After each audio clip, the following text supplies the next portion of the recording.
Britain, France और Germany, ये तीन ऐसे देश हैं जिन्होंने भी पहल की और उन्होंने माना कि शायद इजराइल ने हमला करके शुरुआत पहल ठीक नहीं किया। तो उनके सॉफ्ट कॉर्नर को देखते हुए ईरान की तरफ से कहा गया है कि अगर आगे कोई बातचीत करनी भी है तो हम किसी और देश से दुनिया में नहीं करेंगे, ना अमेरिका से, ना इजराइल से, ना किसी और देश से। ये तीन देश हैं, ब्रिटेन, फ्रांस और जर्मनी। ये वही देश हैं जब 2018 में न्यूक्लियर को लेकर जो बातचीत चल रही थी, जब डोनाल्ड ट्रंप पहली बार प्रेसिडेंट बने, पीछे हट गए थे, तो इन तीनों देशों ने कहा था कि अमेरिका को ऐसा नहीं करना चाहिए, बातचीत जारी रखनी चाहिए और जो एग्रीमेंट था वो तोड़ना नहीं चाहिए था। तो शायद वो भी वजह है। लेकिन फ़िलहाल ईरान का ये कहना है कि जब तक इजराइल का हमला जारी रहेगा, ईरान पलटवार करता रहेगा और कोई बातचीत, कोई समझौता नहीं और कोई जंग नहीं रुकेगी। तो ये तो अपडेट है। अब आते हैं आज की सबसे बड़ी बात, सबसे बड़े सवाल पर। 15 जून को ईरान के न्यूक्लियर प्रोग्राम को लेकर अमेरिका के साथ ईरान की एक बातचीत होनी थी और उससे पहले भी ये बातचीत चल रही थी। जो 2018 में डोनाल्ड ट्रंप पहले कार्यकाल में जिस समझौते को तोड़ चुके थे, उसके बाद अब वापस आए तो उसी पे फिर से बात हो रही थी। तो 15 जून को ये बातचीत तय थी। उससे 48 घंटे पहले 13 जून को, 13 जून की मॉर्निंग, बिल्कुल सुबह सुबह अचानक इजराइल ने ईरान पर हमला क्यों किया? ये सवाल पूरी दुनिया को हैरान कर रहा है। उसकी वजह यह है कि एक तरफ ईरान के न्यूक्लियर प्रोग्राम को लेकर अमेरिका के बीच बातचीत है, शायद उसके ज़रिए कोई हल भी निकल आता। लेकिन उस बातचीत के बीच में और 2 दिन बाद संडे को जो बातचीत होनी है, उससे पहले फ्राइडे की सुबह सुबह ईरान पर इजराइल हमला करता है। करीब 200 उसके फाइटर जेट तेहरान और ईरान के अलग अलग न्यूक्लियर प्लांट पर हमला करते हैं और ख़ास तौर पर जो वहाँ के सुप्रीम लीडर हैं आयतुल्ला खामेनी, उनके सबसे भरोसे के लोगों को चुन चुन कर टारगेट किया जाता है। तो ऐसा क्यों? और सवाल ये भी है कि ईरान के अंदर जो खामेनी के ख़ास लोग थे, उनको कैसे टारगेट किया इजराइल ने इजराइल में बैठकर? तो अब जो सच्चाई सामने आई है वो बड़ी अजीब व गरीब है। पता चला कि इजराइल ने हवाई हमले या स्ट्राइक में अपने फाइटर जेट के ज़रिए जो न्यूक्लियर प्लांट थे, सैन्य ठिकाने थे, वहाँ तो हमले किए, लेकिन इंडिविजुअल जिन लोगों को चुन चुन कर टारगेट किया गया वो इन हवाई हमलों में नहीं मारे गए, बल्कि ये सब ड्रोन के हमले में मारे गए। और फिर और जांच हुई तो पता चला कि ये ड्रोन इजराइल से तो उड़ा ही नहीं। इजराइल से ईरान की दूरी है करीब 2000 किलोमीटर। तो ऐसे ड्रोन वहाँ से आते तो इंटरसेप्ट हो सकते थे, पकड़े जाते। तो फिर सवाल ये है कि ईरान के अंदर से ही ये ड्रोन उड़े और ईरान के अंदर ही टॉप जो उनकी कमांडिंग टीम है, टॉप लीडरशिप है, टॉप मिलिट्री के जो लोग हैं, उनको एक एक कर कैसे निशाना बनाया गया, वो भी ईरान की सरजमीन से। ये बात बड़ी चौंकाने वाली थी। अब जब तफ्तीश हुई तो एक हैरत अंगेज खुलासा हुआ और उसी खुलासे के ऊपर ये कहानी की शुरुआत है। पता चला कि ईरान की राजधानी तेहरान में एक 4 मंजिला बिल्डिंग है और उस बिल्डिंग में ड्रोन के पार्ट्स बनाए जाते हैं, ड्रोन असेंबल किया जाता है और वहाँ बहुत सारे स्टाफ काम करते हैं, बहुत सारे एक्सपर्ट्स काम करते हैं। तो जब इस हमले 13 जून के हमले के बाद शाम को पुलिस वहाँ गई और देखा कि यहाँ से बहुत सारी चीज़ें गई हैं, ड्रोन कुछ यहाँ से निशाना भी बनाया गया है, तो उन्हें लगा है क्या जगह।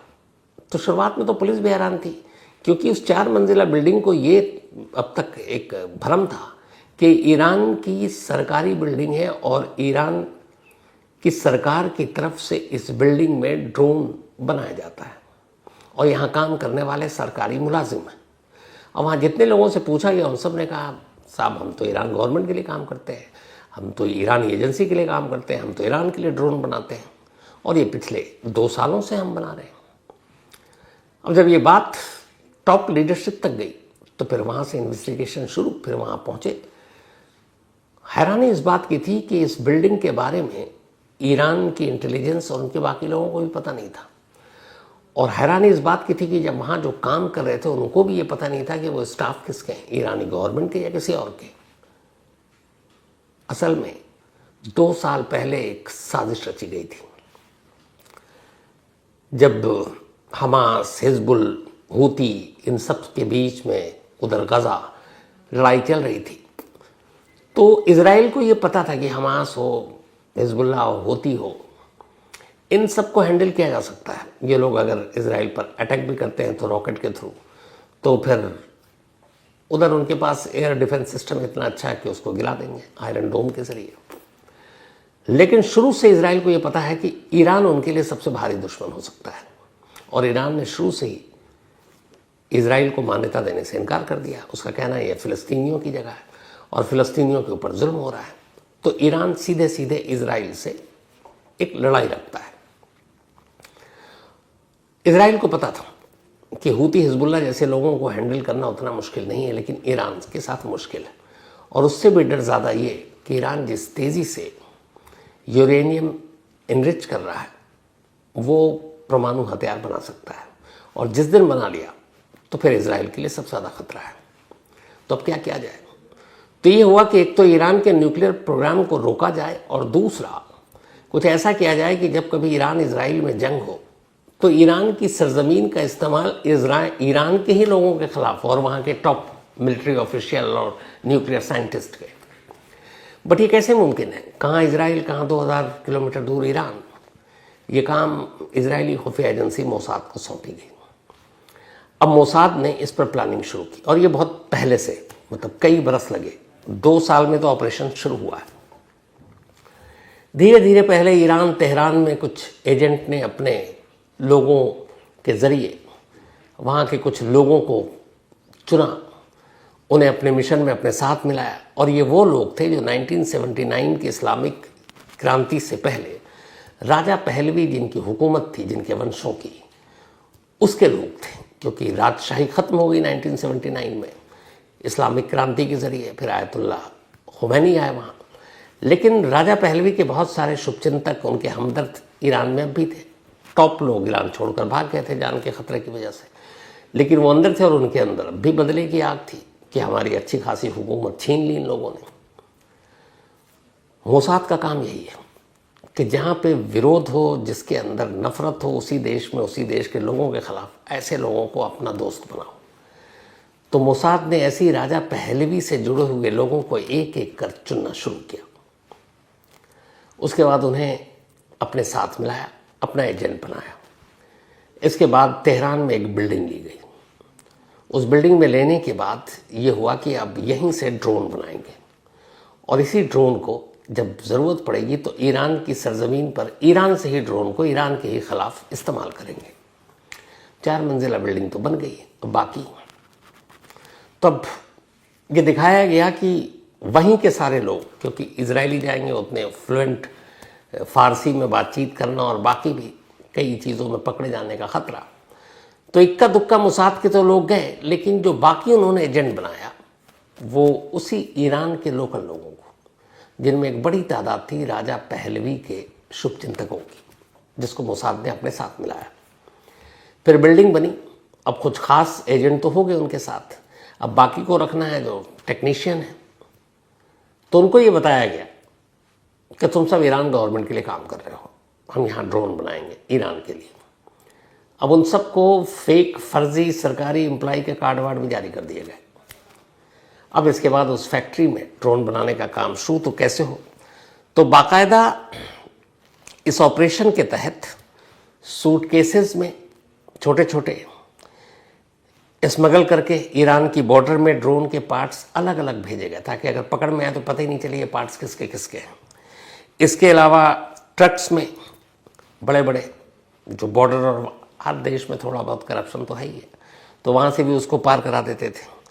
तो इन सारी चीज़ों के ज़रिए अलग अलग पार्ट्स को असेंबल करके तेहरान लाना शुरू किया गया, और हमेशा कोशिश की गई कि ऐसे ऐसे पार्ट्स अलग अलग आए कि कभी पकड़ भी लिया जाए, चाहे कोई भी फोर्स पकड़े तो ये पता ही नहीं चले कि ये मशीन है किस चीज़ की, वो लगे किसी गाड़ी के कलपुर्जे।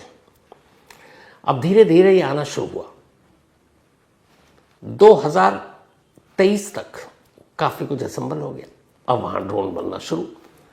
अब किसी को भनक ही नहीं कि ये किसके लिए बन रहा है, और सारे ईरानी काम कर रहे हैं, लेकिन उनमें से मेन जो है वो मोसाद के एजेंट हैं जो ईरान के ही है।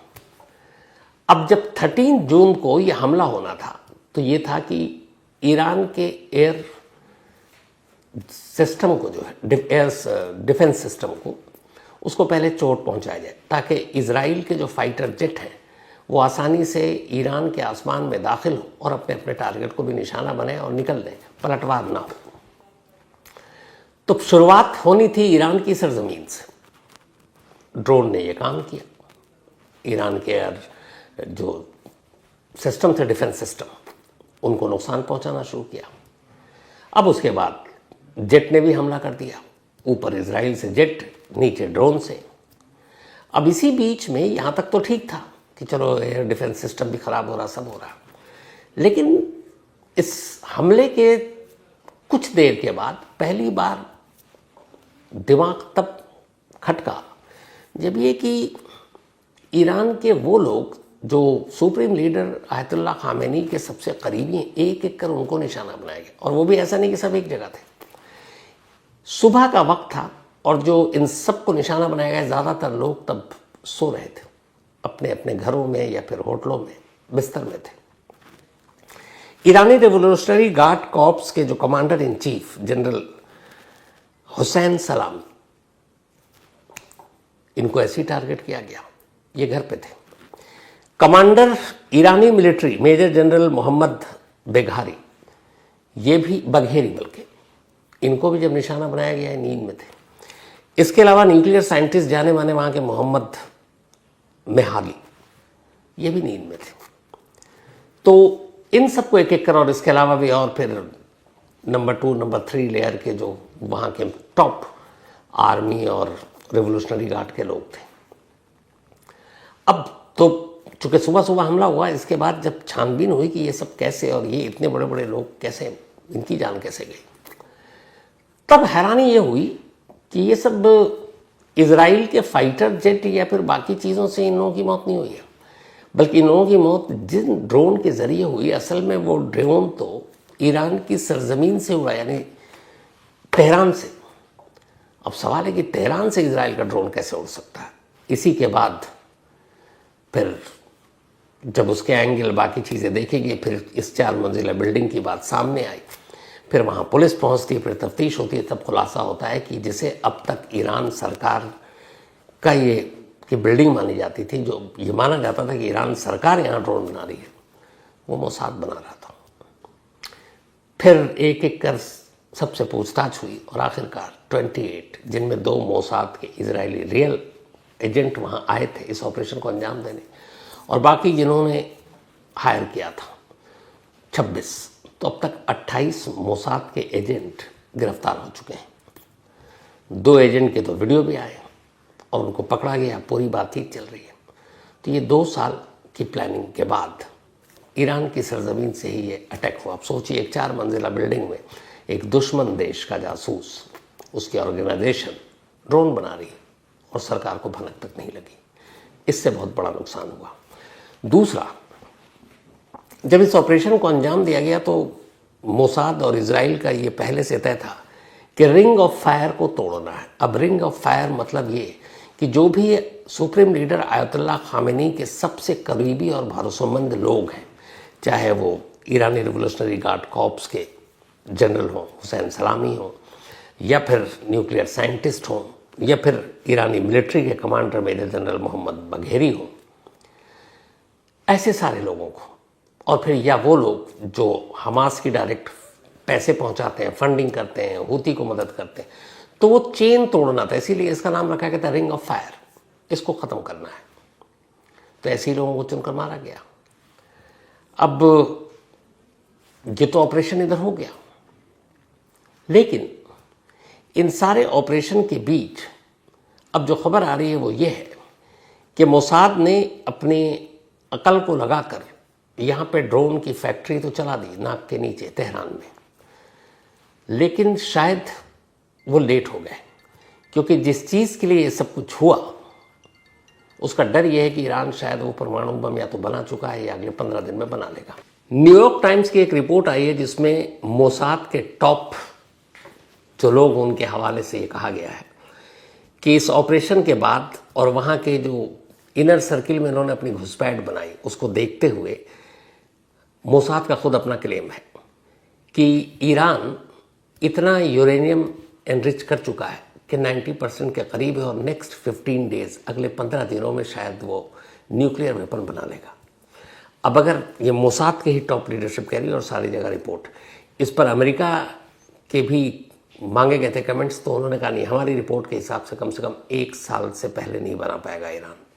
लेकिन खुद मोसाद जो लगातार ऑपरेशन करता आया, उसका कहना है कि 15 डेज के अंदर अंदर शायद ईरान न्यूक्लियर वेपन बना ले। तो इस ऑपरेशन के बाद भी मोसाद की तो जीत है, लेकिन शायद इजरायली जो लीडरशिप है उसकी यह हार हो जाएगी अगर ईरान न्यूक्लियर वेपन बना लेता है। और ये बाकायदा रिपोर्ट पब्लिश हुई है, आज ही आई है मोसाद के हवाले से, कि 15 डेज के अंदर। अब इजराइल ने जंग तो छेड़ दी। इस वक्त हो ये रहा कि अगर यही शुरुआत इजराइल न करता और ईरान पहले हमला करता तो दुनिया की जो हमदर्दी थी वो इजराइल के साथ होती। लेकिन अब चूंकि इजराइल ने पहल किया, जबकि इजराइल के न्यूक्लियर प्रोग्राम को लेकर अमेरिका से बातचीत हो रही थी, जो मैंने आपको शुरू में बताया, तो अब जो इजराइल के सपोर्टर देश हैं उनका भी मानना है कि इजराइल ने यहाँ पे एक गलती कर दी, एक चूक कर दी। और आज रूस और चीन ये दोनों भी उतर गए कि अमेरिका अगर इस जंग में कूदा तो ठीक नहीं होगा, क्योंकि अमेरिका के कूदते ही जो अपने जिनपिंग है और पुतिन साहब है ये भी कूद जाएंगे, तो फिर ये वर्ल्ड वॉर की तरफ ले जाएंगे। जो 9 इस वक्त न्यूक्लियर कंट्री, उनमें से 4 फिलहाल इजराइल के सपोर्ट में है, जिसमें अमेरिका है, फ्रांस है, ब्रिटेन है और जर्मनी है। 3 जो है वो ईरान के सपोर्ट में है खुल्लम खुल्ला, रूस, चीन और नॉर्थ कोरिया, अपने किम जोंग उन साहब। 2 और देश अब बचे न्यूक्लियर पावर, अपना एक इंडिया, एक पाकिस्तान। ये दोनों अभी खामोश कि किधर जाएंगे। तो 9 देशों में से 4 तो खुल्लम खुल्ला इजराइल के साथ है, 3 जो है उसमें से 2 बड़ी शक्तियां हैं, ईरान के साथ हैं, 2 अभी खामोश हैं। तो अब आगे क्या होगा पता नहीं। और अगर 15 दिन वाली मोसाद की बात सही है और जिस तरीके से ईरान तेवर दिखा रहा है कि अब हम हमला नहीं रोकेंगे, हम बातचीत नहीं करेंगे जब तक कि इजराइल हमला नहीं रोकेगा, तो उसके इस कॉन्फिडेंस की वजह को तमाम एक्सपर्ट्स इसी तौर पर देख रहे हैं कि शायद मामला कुछ गड़बड़ है। कहीं ऐसा तो नहीं, क्योंकि लास्ट ईयर अक्टूबर 2024 में वॉशिंगटन पोस्ट की एक रिपोर्ट आई थी कि उस वक्त अक्टूबर 24 में कि ईरान इतने यूरेनियम को एनरिच कर चुका है 90%, जिसके लिए ज़रूरी है न्यूक्लियर वेपन बनाना, कि वो आराम से उस वक्त 3 परमाणु बम बना सकता था। तो अब अक्टूबर के बाद ये जून का महीना है और मोसाद अगर कह रहा है कि सिर्फ 15 दिन के अंदर वो बना सकता है, और 13 जून को जो हमला हुआ है, तो क्या ऐसी ही रिपोर्ट थी कि ईरान बना चुका? अगर बना चुका है तो फिर ये मानकर चलिए कि 2 परमाणु संपन्न देशों के बीच अगर जंग हुई तो तस्वीर भयानक हो जाएगी। ये तो रही यहाँ तक की रिपोर्ट।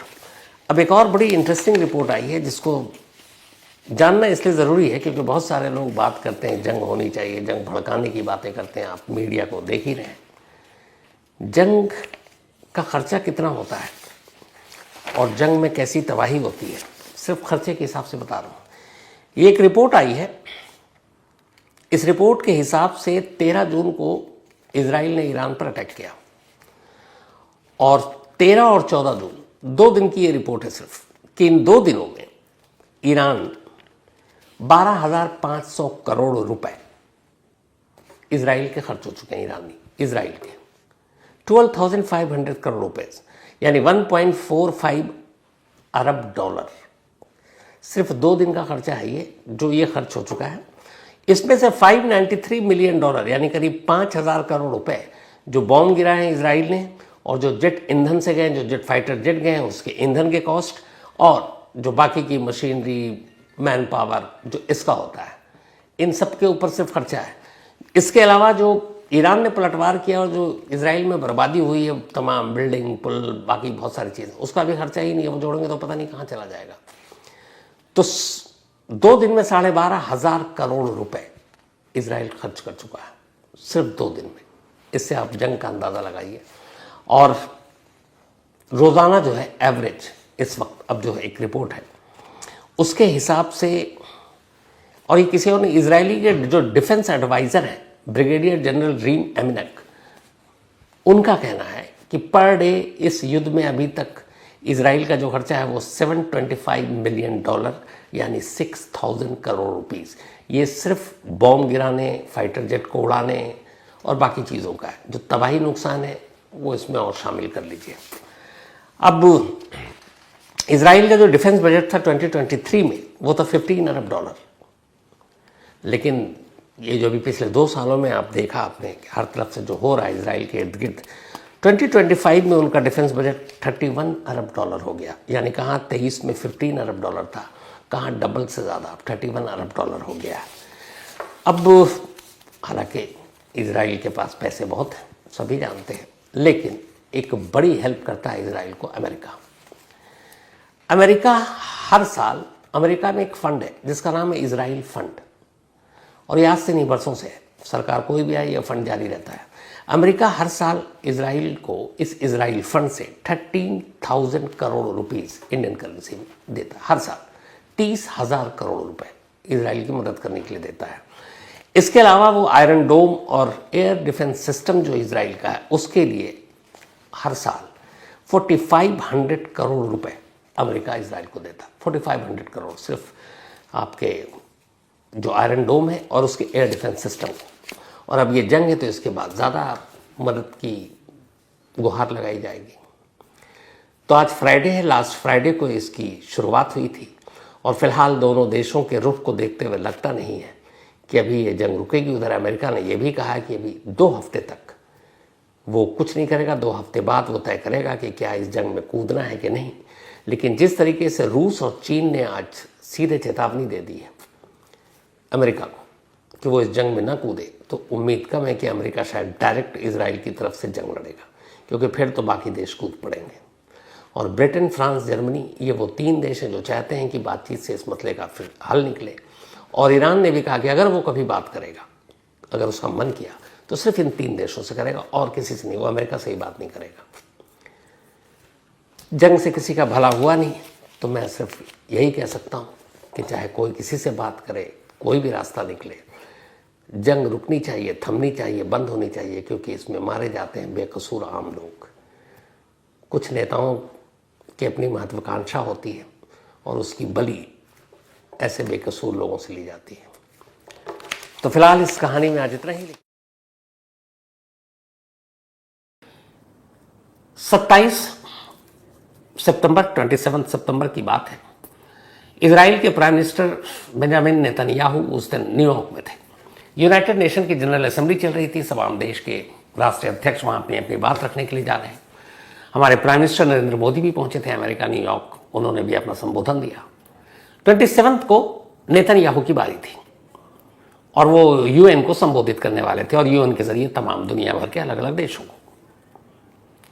इसी यूएन हॉल में जब वो बैठे थे तब उनके पास एक फ़ोन आता है, और इस फ़ोन पर वो एक यस बोलते हैं, मतलब किसी चीज़ की इजाज़त देते हैं, और फिर वो अपना भाषण देने के लिए यूएन के मेन हॉल में पहुंच जाते हैं। इस एक फ़ोन कॉल के बाद अब हलचल शुरू हो चुकी थी। हलचल ख़ासतौर पर इजराइल का एक एयरबेस है, हेत्जेरिम एयरबेस, साउथ इजराइल में ही है। हेत्जेरिम एयरबेस पर उस वक्त 8 फाइटर जेट खड़े हुए थे, और इन 8 फाइटर जेट की ट्रेनिंग पिछले 1 हफ्ते से चल रही थी। इन 8 के 8 फाइटर जेट में अराउंड 900 kg बॉम्ब थे, और इन बॉम्ब को गिराना था।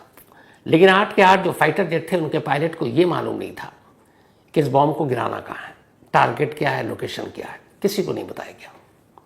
पर वो ट्रेनिंग कर रहे हैं। अब 27 सितंबर फ्राइडे का दिन आता है। 27 सितंबर की दोपहर का वक्त था, फ्राइडे का दिन था।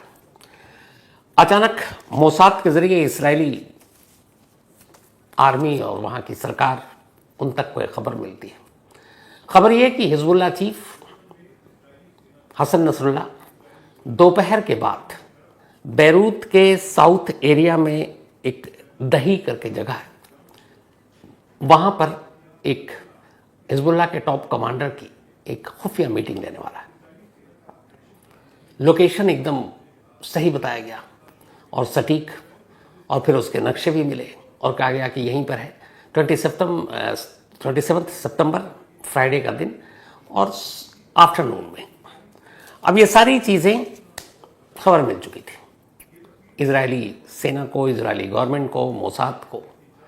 और ख़बर देने वाला एक ख़ास जासूस था, एक भेदिया, जो मोसाद के लिए काम कर रहा था।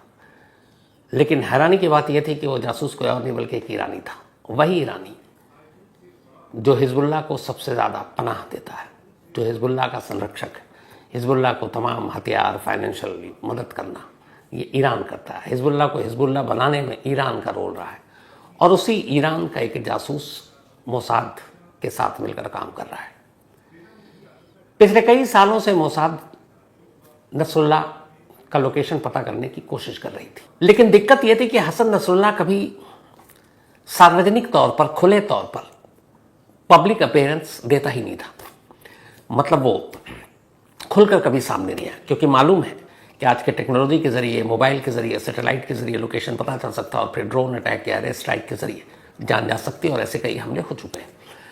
तो अब हिजबुल्लाह चीफ एक इम्पॉर्टेंट पोस्ट, और हसन नसरुल्लाह पर इससे पहले कई ऐसे अटेम्प्ट हो चुके थे। तो इसीलिए हसन नसरुल्लाह इस बात का बहुत ख्याल रखता कि कभी खुले आसमान के नीचे पब्लिक गैदरिंग या ऐसे फंक्शन में वो कभी शामिल नहीं होता। इसी से आप अंदाज़ा लगाइए कि लास्ट 18 या 18 सालों में कभी भी हसन नसरुल्लाह को किसी भी फंक्शन में, किसी भी ऐसी पब्लिक गैदरिंग में देखा ही नहीं गया। जिन लोगों ने देखा वो बेहद करीबी, बेहद ख़ास कमांडर, बस ख़ास लोग होते थे। और जब हसन नसरुल्लाह की कहीं कोई मीटिंग होती थी, 1 घंटे के अंदर वो 5-6 बार लोकेशन बदल दिया जाता था। पहले कुछ बताया जाता, फिर कुछ, इसलिए कि ख़तरा इतना ज़्यादा था। तो हसन नसरुल्लाह को किसी ने देखा नहीं, कभी वो सामने नहीं, 18 साल से कभी। तो मोसाद के लिए वहाँ तक पहुँचना बड़ा मुश्किल काम था। और इसीलिए मोसाद किसी ऐसे भेदिए की तलाश में था जो हसन नसरुल्लाह के लोकेशन तक पहुँचा सके, क्योंकि हसन नसरुल्लाह अपने टॉप कमांडर से मीटिंग तो किया करता। और इसी कोशिश में एक जासूस तैयार हुआ। चूँकि ईरान और हिजबुल्लाह इन दोनों का बड़ा करीबी रिश्ता है, तो ईरान में वो एक ऐसे जासूस को तैयार किया जिससे ऊपर तक की खबर मालूम थी कि कब बात होती, कब कहाँ मुलाकात होगी, मीटिंग होगी टॉप लीडरशिप की। तो ये सारी जानकारी थी। लेकिन इधर फिर धीरे धीरे फोकस कहीं और था। उधर हमास अक्टूबर में कूद पड़ा, उसने हमले किए, 1000 से ज़्यादा इजरायली मारे गए। अब फोकस हमास की तरफ था। उधर ईरान पर भी आपस में ईरान और इजराइल उलझे हुए थे। इधर लगातार वो जासूस हिजबुल्लाह चीफ के भी पीछे पड़ा हुआ है, उसके लोकेशन को ढूंढने की कोशिश कर रहा है। धीरे धीरे वक्त बीतता है। अब जब इधर हाल में 7 अक्टूबर 2023 के बाद जब 1000 से ज़्यादा इजरायलियों की जान गई, तब ऑपरेशन तेज हुआ। अब उनके टारगेट पे 2 लोग थे, एक हमास का टॉप लीडरशिप, दूसरा हिजबुल्लाह। अब हिजबुल्लाह का जो मेन गढ़, हेडक्वार्टर, सब कुछ है लेबनान में। अब लेबनान में भी ऐसी जगह पर जहाँ पर मतलब डायरेक्ट हमला करना आम, अगर सिविलियंस की मौत होती है तो फिर दुनिया में उसको लेकर हंगामा भी मचेगा, तो बड़ा क्रिटिकल सिचुएशन। और ये वही हसन नसरुल्लाह जिसने अपने कमांडर और हिजबुल्लाह के तमाम जो लड़ाके थे उनको ये ऑर्डर दिया था कि मोबाइल से दूर रहो। ये कहानी आपको सुनाई थी। और फिर पेजर पर वो लौटा, और यही वो पेजर था जिसके अभी 17 सितंबर को पेजर ब्लास्ट हुआ था लेबनान में, बैरूत और उसके आसपास के इलाकों में। तो पेजर 17 सितंबर को पेजर ब्लास्ट हुआ, उसके बाद वॉकी टॉकी ब्लास्ट हुआ। ये सब कुछ चल रहा है। अब इसी दौरान में मोसाद और मोसाद का वो जासूस इस बात पर भी लगा हुआ कि इस पेजर धमाके, इस वॉकी टॉकी धमाके के बाद हिजबुल्लाह का रिएक्शन और एक्शन क्या होगा, अब आगे क्या, क्योंकि कम्युनिकेशन के तार को काट दिया गया है, मोबाइल बंद, पेजर धमाके कर दिया, पेजर को कोई छूने में भी डर रहा है। वॉकी टॉकी जिससे आप दूसरा कम्युनिकेशन कर सकते हैं, उसमें इतने धमाके हो गए कि अब लोग वॉकी टॉकी इस्तेमाल करने से डर रहे हैं, खुद हिजबुल्लाह के लोग। तो अब कम्युनिकेशन कैसे हो? तो जो एक्सपर्ट्स, उनका मानना है कि इन कम्युनिकेशन के तार को काटने के पीछे असली मकसद यही था कि जब कम्युनिकेशन कटे तो फिर किस तरीके से हिजबुल्लाह के लोगों से हिजबुल्लाह चीफ कांटेक्ट करता है, और तब शायद कोई ऐसा क्लू मिले जिससे हिजबुल्लाह चीफ तक पहुंचा जा सके।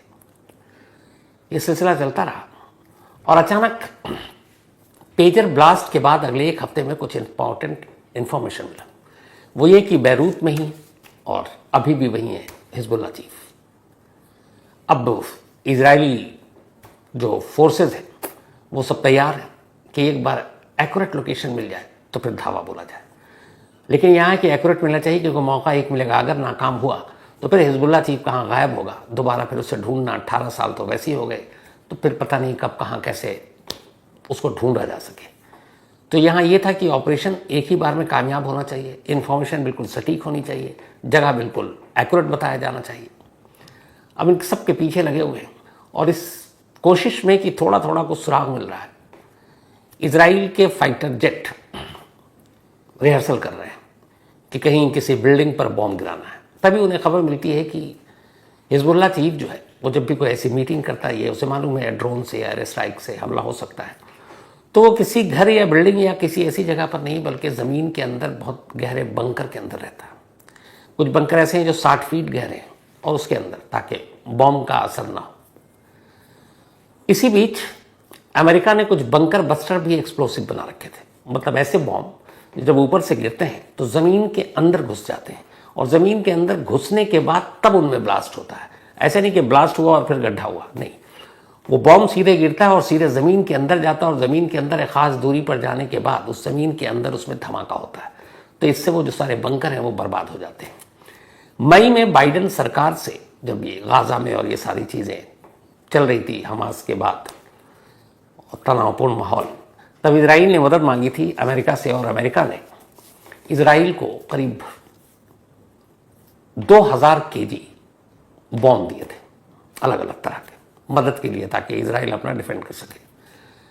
और उसमें वो बंकर बस्टर एक्सप्लोसिव भी शामिल थे जो किसी भी बंकर को भी तबाह करके अंदर भेद कर हमला कर सकते थे।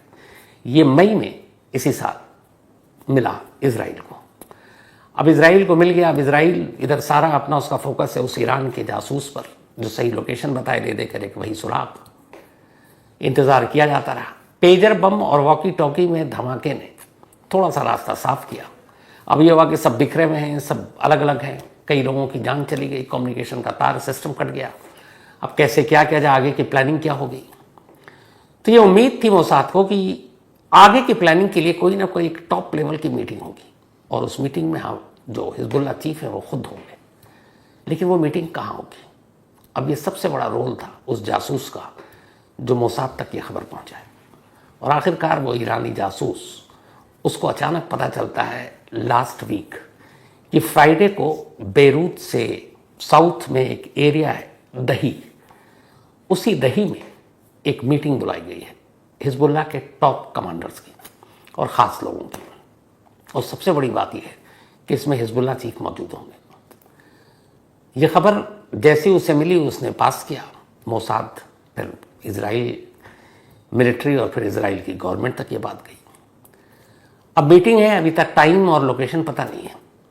लेकिन फिर अचानक फ्राइडे को दोपहर के बाद उसी जासूस से ये खबर मिलती है कि ठीक आज दोपहर को, मतलब दोपहर के बाद, बैरूत के साउथ में इसी दही इलाके में एक बिल्डिंग है।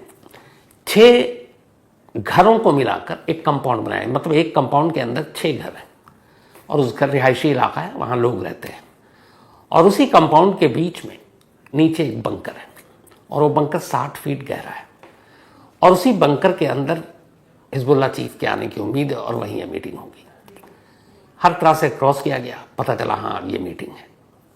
27 सितंबर तारीख थी, फ्राइडे का दिन था और आफ्टरनून का वक्त। जैसे ही ये क्लियर हो गया कि इसमें हिजबुल्लाह के लोग होंगे तो फिर ये मैसेज पास किया गया। इसके बाद फ़ौरन खबर दी गई उधर बेंजामिन नेतन्याहू, इजराइल के प्राइम मिनिस्टर, जो उस वक्त न्यूयॉर्क में है और न्यूयॉर्क में यूएन में शांति और बाकी चीज़ों की बात कर रहे हैं। हालांकि उस यूएन में जब उनके भाषण की बारी आई तो बहुत सारे देश जो उनके विरोधी हैं वो उठकर वहाँ से निकल चुके थे। भाषण से जस्ट पहले नेतन्याहू के पास एक फ़ोन आता है और उस फ़ोन पर उन्हें बताया जाता है इस लेटेस्ट डेवलपमेंट के बारे में कि बैरूत में आज एक मीटिंग है और ये पक्की खबर है कि उस लोकेशन पर हिजबुल्लाह चीफ भी पहुंचेगा। हमारी तैयारी हो चुकी, बस आपका इंतज़ार है। नेतन्याहू वहाँ से हरी झंडी दे देते हैं।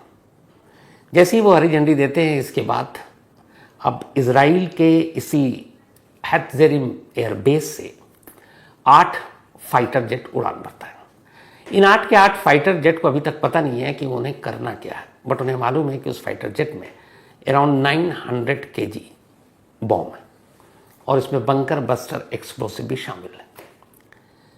फौरन खबर एयरबेस पर पहुंचती है, 8 पायलट तैयार, इनको उड़ान भरने को कहा जाता है। और जब ये उड़ान भरते हैं तब पहली बार इन्हें लोकेशन बताया जाता है। इन्हें कहा जाता है कि बेरूत में एक इलाका दही, और उस दही में एक कॉम्प्लेक्स, और उस कॉम्प्लेक्स या उस कंपाउंड में ठीक किस जगह पर बॉम्ब गिराने हैं। मतलब इतनी सीक्रेसी मेंटेन की गई कि पायलट तक को, जिसको बॉम्ब गिराना उसे भी पहले से नहीं मालूम, बस इतना पता है कि कोई एक टारगेट है जिस पर गिराना है, लेकिन ये नहीं। और जब ये बताया गया तब भी ये नहीं मालूम है कि उस जहाँ टारगेट है, जहाँ बॉम्ब गिराना है, वहाँ पे कौन कौन है, ये भी खुफिया रखा गया। और इसके बाद ये 8 फाइटर जेट उड़ते हैं और ठीक उस कंपाउंड के ऊपर 2 से 3 मिनट के अंदर एक के बाद एक कुल 80 बम गिराते हैं, 80। और इनमें वो बंकर बस्टर एक्सप्लोसिव भी शामिल था। जो बॉम्ब गिरता है आजकल आपको पता है कि वो सारा एकदम सटीक निशाना होता है। मतलब 2 बिल्डिंग अगर पास पास में इस बिल्डिंग पे गिराना तो उसी बिल्डिंग पे गिरेगा, बराबर में नहीं गिरेगा। तो बॉम्ब गिरता है और उसमें वो खासतौर पर चूंकि इन्फॉर्मेशन थी कि वो बंकर के अंदर और बंकर ज़मीन के बहुत नीचे है, तो वो बंकर बस्टर एक्सप्लोसिव उसी जगह पर गिरा, वो ज़मीन के अंदर गया और अंदर जाने के बाद उसमें धमाका हुआ। इस मिशन के बाद वो लोग लौट आते हैं, बाकायदा इसकी वीडियोग्राफी करते हैं। जब ये बॉम्ब गिरा तो जो बाकी बॉम्ब गिरे और ये सारी 16 फीट के करीब गड्ढा हो चुका था आसपास में, और जो बंकर बस्टर था वो तो बिल्कुल नीचे तक गया। इसके बाद आसमान में ऑरेंज कलर का धुआं छा जाता है। फाइटर जेट वापस अपने एयरबेस पर लौट आते हैं। थोड़ी देर के बाद फिर यह खबर आती है कि इस एयर स्ट्राइक में 8 लोगों की मौत हुई और 91 घायल हुए। और उसके बाद फिर ये खबर आती है जिसका इजराइल को इंतज़ार था कि इस एयर स्ट्राइक में हिजबुल्लाह चीफ हसन नसरुल्लाह और साथ में एक बड़ा कमांडर अली कराकी, इन दोनों की भी मौत हुई। यानी जो 8 लोग मारे, बल्कि 6 लोग मारे गए थे और 91 इंजर्ड। उन 6 में से 2, एक अली कराकी और एक हसन नसरुल्लाह हिजबुल्लाह चीफ, जिसके लिए पूरा ऑपरेशन प्लान किया गया था। पहले इजराइल दावा करता है लेकिन किसी को यकीन नहीं होता दुनिया को। फिर बाद में खुद हिजबुल्लाह की तरफ से यह बयान आता है लेबनान में, और वो ये कि इस एयर स्ट्राइक में सचमुच हसन नसरुल्लाह मारा गया। अब उसके बाद वहाँ बंकर और आसपास की सारी चीज़ों की खुदाई होती है, अंदर से लाश निकाली जाती है, लेकिन हर कोई लाश देखकर हैरान रह जाता है। एयर स्ट्राइक में बंकर बस्टर बम करीब 80 किलो बॉम्ब गिराए गए, बरसाए गए, लेकिन हसन नसरुल्लाह के बॉडी पर, जिस्म पर एक भी जख्म का खरोच नहीं, एक भी नहीं। तो सवाल है कि फिर हसन नसरुल्लाह की मौत कैसे हुई? बम धमाके में नहीं हुई। तो फिर बाद में पता चला कि जो बंकर बस्टर बॉम्ब मारे गए उससे एक तरह का जो धुआं और फिर आग निकलती है, और जिस बंकर के अंदर सुरंग टाइप जगह पर हसन नसरुल्लाह उस वक्त मौजूद, वहाँ तक वो गैस और धुआं एक तरह से इतना ज़्यादा हो जाता है कि सफोकेशन की वजह से, दम घुटने की वजह से हसन नसरुल्लाह और अली कराकी की मौत हो जाती है। यानी बॉम्ब से नहीं, बॉम्ब के फटने से नहीं, बल्कि उस बॉम्ब के धुएं और दम घुटने से। इसलिए कि जो वेंटिलेशन कुछ था नहीं, और जहाँ से बॉम्ब आया उसके बाद सारी चीज़ें मट्टी वट्टी गिरी और वो धुआं अंदर रहा, बाहर निकलने का कोई रास्ता था नहीं, और इस तरीके से दम घुटने की वजह से हिजबुल्लाह चीफ की मौत हुई। तो कमाल देखिए कि 80 किलो बम का इस्तेमाल किया गया, लेकिन मौत हुई तो दम घुटने की वजह से। अब दुनिया ये सवाल कर रही है कि आखिर वो ईरान का जासूस कौन है जिसने इजराइल और मोसाद को ये खबर दी और इतनी सटीक खबर दी। तो ईरान भी अब उसकी तलाश कर रहा है, हिजबुल्लाह भी उसकी तलाश कर रहा है। मोसाद या इजराइल तो साहे बताएगा ही नहीं, जाहिर सी बात है, क्योंकि वो उनके लिए उसने काम किया है। तब कोशिश जारी होगी कि उस जासूस को ढूंढा जाए। लेकिन हसन नसरुल्लाह की मौत के बाद, इससे पहले जो 7 अक्टूबर को हुआ, अब ये है कि पूरे इजराइल और मिडिल ईस्ट एक बार फिर से सुलग चुका है। अब ये इधर से फिर बदला, उधर से फिर बॉम्ब, मालूम नहीं ये सिलसिला कब तक चलेगा। पिछले कुछ सालों में अगर देखें तो ईरान, बल्कि इराक और सीरिया, ये सारे जंग के बारे में हम लोग सुनते सुनाते रहते थे, बगदादी और ये। अब इधर लगभग 1-2 साल हो गए सिर्फ इजराइल और बाकी मिडिल ईस्ट के देश, यहीं सब कुछ चल रहा है। मतलब पूरी दुनिया में शांति से लोग रहें, हर एक कोई खुश रहे, ऐसा एक साथ नहीं हो पाता। कहीं ना कहीं दुनिया के किसी देश में कुछ ना कुछ होता ही रहता है। तो ये थी आज की कहानी।